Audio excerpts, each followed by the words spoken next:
I have sadly noted a kind of prayer among believers today which is contributing mainly to the lack of answers to our prayers. Is the prayer where we pray without praying. The prayer where our lips are engaged in words, but our heart is not saying the same thing. Now, when there is a disconnect between the heart of the man or the woman praying and the words coming out from their lips, they are not going to receive answers to that prayer. Your phones are distracting you. You are on your phone, your heart is in the phone, but your mouth is praying. You will not receive answers. You are praying with your lips, but your heart is far away from God. Your heart is on other things. It's on the next business you want to do. It's on something that happened that you are still thinking about.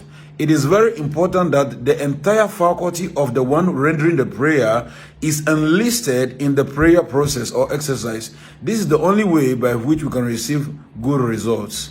Amen.